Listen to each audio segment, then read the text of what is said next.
स्वागत है आप सभी का इस दिव्य गाथा में, जहां महाकाल और उज्जैन की आभा आलोकित होती है। आपसे विनम्र अनुरोध है कि कृपया अपने मोबाइल फोन्स को साइलेंट मोड में डालें या स्विच ऑफ कर दें, ताकि आप इस प्रस्तुति का संपूर्ण आनंद बिना किसी व्यवधान के उठा सकें। इस शो के प्रस्तुतकर्ता हैं उज्जैन स्मार्ट सिटी लिमिटेड। निष्पादक हैं मध्य प्रदेश पर्यटन। तो प्रस्तुत है महाकाल की शक्ति, उज्जैन की भक्ति।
ब्रह्मांड की सबसे प्राचीनतम कहानियों में से आज हम वो कहानी सुनाएंगे जिसका सृजन पूरे ब्रह्मांड के सृजन से पहले हुआ। तब न देव थे, न असुर, न जीव था, न जंतु, न जल था, न अग्नि, न वायु, न भूमि। समष्टि के शून्य में विराजती एक शक्ति, कालातीत और कालों के नियंता।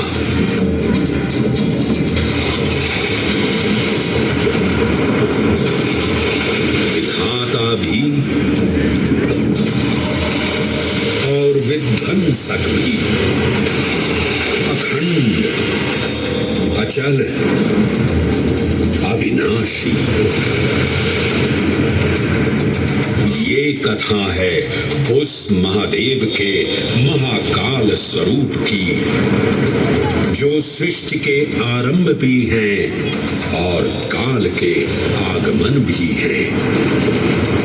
वे ही काल के सृजन करता और नियंत्रण करता भी हैं।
निर्विकार होते हुए भी अपनी माया से विराट विश्व का आकार धारण करने वाले महाकाल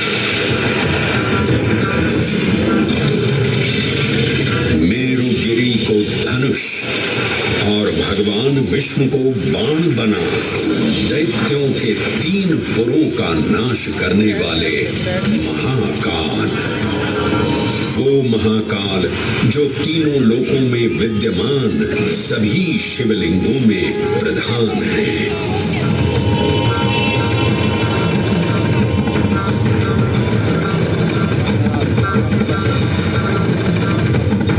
वो महाकाल जिनके त्रिशूल की तीनों नोकों से काम, क्रोध और लोभ पर नियंत्रण होता है, जिनके मस्तिष्क पर चंद्र शीतलता का प्रतीक है और जिनकी सवारी नंदी के 4 चरण सत्य, दया, दान और तप का चिन्ह है।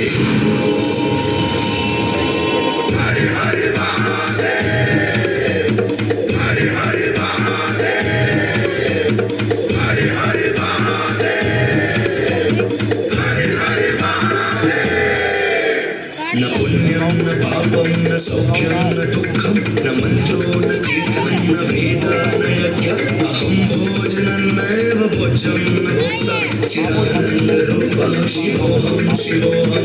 हरे हरे महादेव हरे हरे महादेव। अहं निर्विकल्पो निराकाररूपो विभक्त्वान् च सर्वत्र सर्वेन्द्रियाणां न चासङ्गतं नैव मुक्तिर्न मे।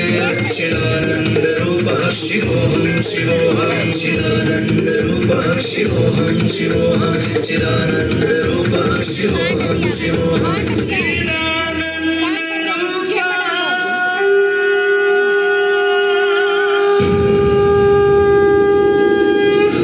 वराह पुराण में कहा गया है, नाभिदेशे महाकालस्तन्नाम्ना तत्र वै हरः, अर्थात नाभिदेश उज्जैन में स्थित भगवान महाकालेश्वर तीनों लोकों में पूजनीय है। आकाशे तारकामलिंगम पाताले हाटकेश्वरम मृत्युलोके महाकालम सर्वलिंगम नमोस्तुते। आकाश में तारक लिंग के रूप में, पाताल में हाटकेश्वर के रूप में और मृत्युलोक में महाकाल के रूप में स्थित भगवान शिव को प्रणाम। समस्त लिंग स्वरूपों में विद्यमान भगवान शिव को सादर नमस्कार। नाभिदेश उज्जैन का अटूट बंधन है महाकाल के साथ, जो महाकाल स्तोत्र में उल्लिखित है। उज्जयिन्यां महाकालम महाकालेश्वरम हरम महाकालम महायोगिनम नमामि पार्वती पतिम। तो चलिए मैं आपको कथा सुनाता हूँ इसी महान उज्जैन नगर की। उज्जैन, जिसे संस्कृत साहित्य में अवंतिका, विशाला, कुशस्थली, पद्मावती, कनक श्रृंगा, स्वर्ण श्रृंगा, प्रतिकल्पा, कुमुदवती और अमरावती के नाम से पुकारा गया। उज्जैन जो मनुष्य को मोक्ष प्रदान करने वाली 7 नगरियों में से एक है। उज्जैन जहां 84 महादेव का आशीर्वाद प्राप्त है। उज्जैन जिस पर सदा ही कृपा रहती है महाकाल की। यहाँ सतत क्षिप्रा नदी की निर्मल धारा बहती है। डमरू के नाद से जीवन को ऊर्जा मिलती है। घंटियों की झंकार मन को आनंदित करती है और यहाँ का आकाश शिव आशीष स्वरूप है। श्मशान ऊषर क्षेत्र पीठम तू मनमेव च पंचकत्र न लभ्यते महाकाल पुरद्दते। अर्थात यहाँ पर श्मशान, ऊषर यानी अनुपजाऊ भूमि, क्षेत्र अर्थात पवित्र भूमि, पीठ यानी शक्ति स्थान और मन अर्थात आध्यात्मिक शांति का स्थल, पांचों एक ही स्थान पर उपलब्ध है। ये संयोग महाकाल की नगरी उज्जैन की महिमा को और गरिमामय बना देता है। उज्जैन के इस अलौकिक स्वरूप से प्रभावित हो महाकवि कालिदास अपने काव्य मेघदूत में लिखते हैं, हे जलधर, यदि महाकाल के मंदिर में समय से पहले तुम पहुंच जाओ तो तब तक वहां ठहर जाना जब तक सूर्य आंख से ओझल न हो जाए।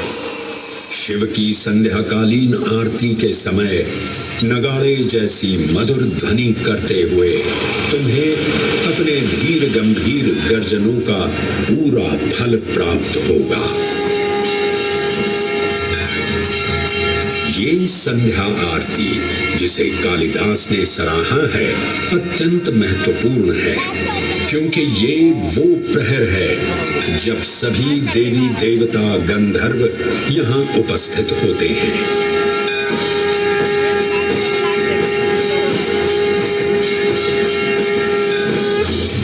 उज्जैन की महिमा अद्वितीय है।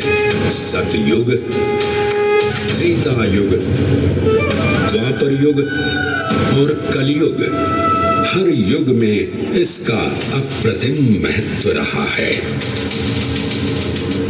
इस काल यात्रा में सबसे पहले आपको सतयुग के उस कालखंड में ले चलता हूँ जहाँ देव और दानव एकत्रित हैं समुद्र मंथन करने के लिए।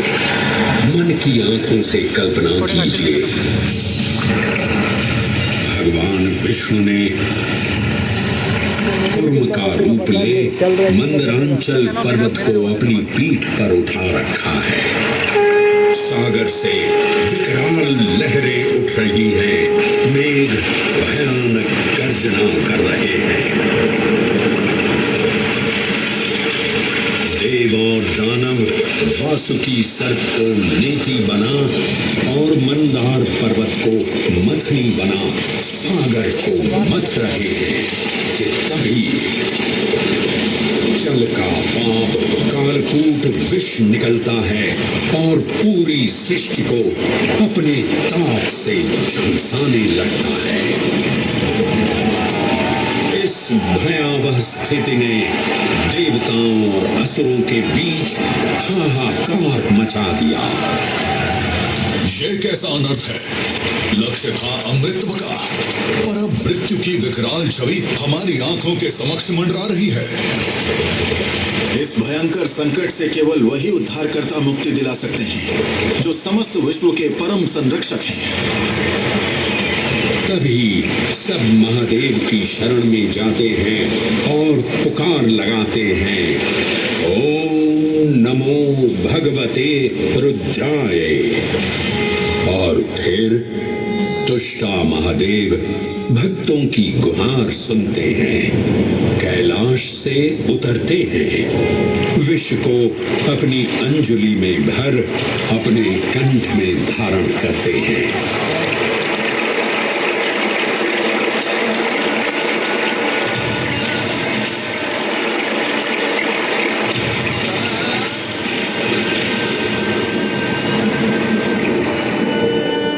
अंततो गत्वा सागर मंथन से अमृत कलश प्रकट होता है। जैसे ही अमृत प्रकट हुआ, दानवों ने इसे केवल अपने आधिपत्य में लेने की आकांक्षा प्रकट की और संघर्ष छिड़ गया। आज यदि हम इस अमृत को प्राप्त कर सकें तो हम देवताओं पर हमेशा के लिए प्रभुत्व स्थापित कर पाएंगे। अमृत अपात्र हाथों में ना जा पाए, क्योंकि ये अपनी शक्ति का असीम दुरुपयोग करेंगे। इस अराजकता के परिणाम स्वरूप अमृत की कुछ बूंदें छलकी और पृथ्वी तक पहुंच गई। 4 स्थलों पर स्पर्श हुआ इन बूंदों का। हरिद्वार, प्रयागराज, नासिक और उज्जैन। अमृत की इन्हीं बूंदों के कारण उज्जैन में हर 12 वर्ष पर कुंभ सिंहस्थ मेले का आयोजन होता है। भगवान शिव की लीला देखिए, लोक कल्याण के लिए स्वयं विषपान किया और अपनी नगरी पर अमृत वर्षा करवाई। अमृत की पावन बूंदों से अभिसिंचित ये दिव्य उज्जैन भूमि रामायण के पृष्ठों में भी सम्मिलित हुई। सतयुग के बाद त्रेता युग में माता सीता की खोज में वानर सेना का यहाँ आगमन हुआ।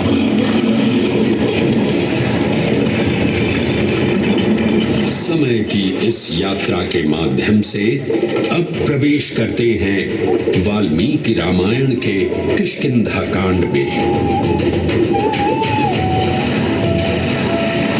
वानर राजा सुग्रीव अपने यूथपतियों से सभी प्रमुख स्थानों पर जाने के लिए कहते हैं और उन्हें अवंती नगर यानी उज्जैन जाने का आदेश भी देते हैं। मेखला उत्कल के क्षेत्र, दशर्न के नगर, आब्रवंती, अवंती और विदर्भ के राज्य, साथ ही माहिष्का के आकर्षक राज्य में भी पूरी तरह से खोजना होगा। एक युग भगवान विष्णु के राम अवतार से संपृक्त और अगला युग उन्हीं के एक और दिव्य अवतार से समरस होना, ये अद्वितीय संगम केवल उज्जैन में ही संभव था। परंतु एक क्षण ठहरिए और ध्यान से सुनिए। ये हैं महाकाल के 1008 दिव्य नाम। हाँ, मैंने काल चक्र को परिवर्तित कर दिया है और अब द्वापर युग का शुभारंभ हो चुका है। विस्मय पूर्ण हो जाएंगे ये जानकर कि महाकाल के इन नामों को स्वयं भगवान श्री कृष्ण ने रचकर पिरोया था। महाकाल सहस्र नामावली की ये अद्भुत रचना उस समय की है जब योगेश्वर कृष्ण, उनके मित्र सुदामा और शेषावतार बलराम ने अवंती नगरी में स्थित सांदीपनी ऋषि के आश्रम में वेदांत दर्शन और शस्त्र विद्या की शिक्षा ग्रहण की थी। कहते हैं कि भगवान श्री कृष्ण को अवंती ने ऐसा मंत्र मुग्ध कर दिया कि यहाँ 64 दिनों तक रुककर उन्होंने 64 विद्याएं और 14 कलाओं का ज्ञान लिया। उज्जैन का संबंध महाभारत से भी जुड़ा हुआ है।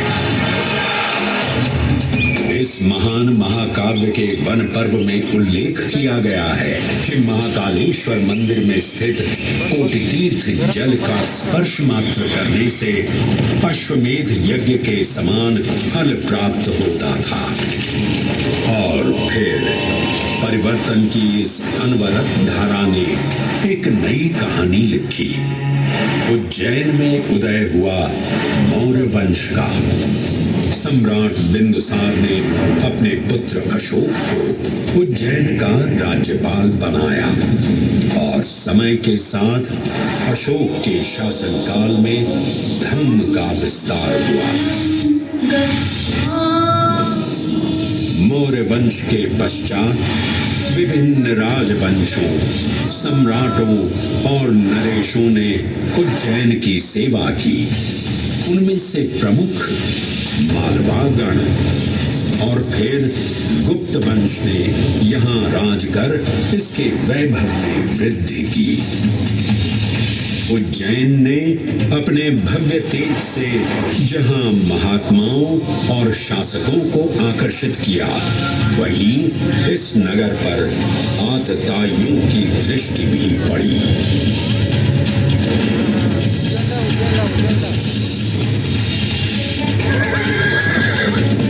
शक मध्य एशिया की खानाबदोश जनजाति थी, जिन्होंने उत्तर पश्चिमी और मध्य भारत के कुछ हिस्सों पर आक्रमण कर अपना शासन स्थापित किया।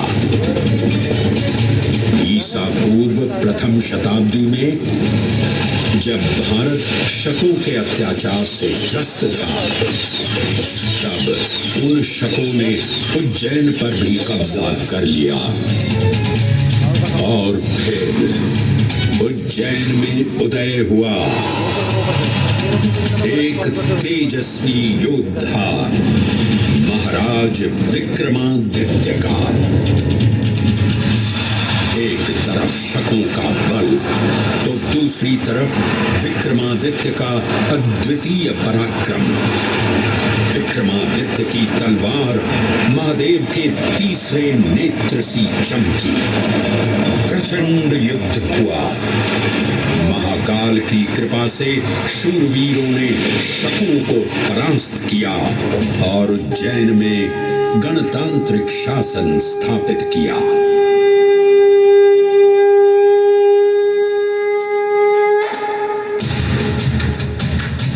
इन्हीं महाबली विक्रमादित्य की राज्यसभा महाकाल मंदिर में ही प्रतिष्ठापित थी।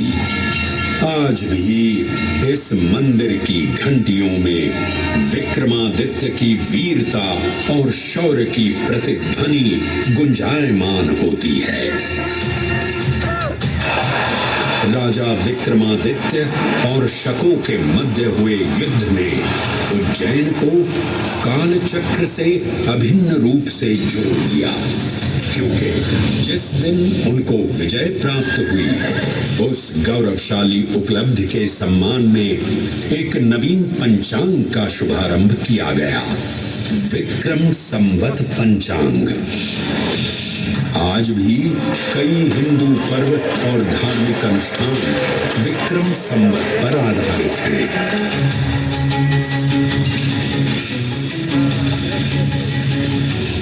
पृथ्वी की भौगोलिक कर्क रेखा इस पावन उज्जैन भूमि से होकर गुजरती है। लगभग 300 वर्ष पूर्व उज्जैन विश्व समय का प्रमुख संदर्भ बिंदु था। यही कारण है कि उज्जैन की वेदशाला में वराहमिहिर, आदित्य दास, ब्रह्मगुप्त, आर्यभट्ट और भास्कराचार्य जैसे महान विद्वान अनुसंधान और अध्ययन में तल्लीन रहते थे। खगोल शास्त्र का केंद्र, महाकालेश्वर का आवास, जगत गुरु कृष्ण की नगरी, विक्रमादित्य का राज। जयति जय उज्जैनी, वैभवशालिनी नगरी उज्जैन।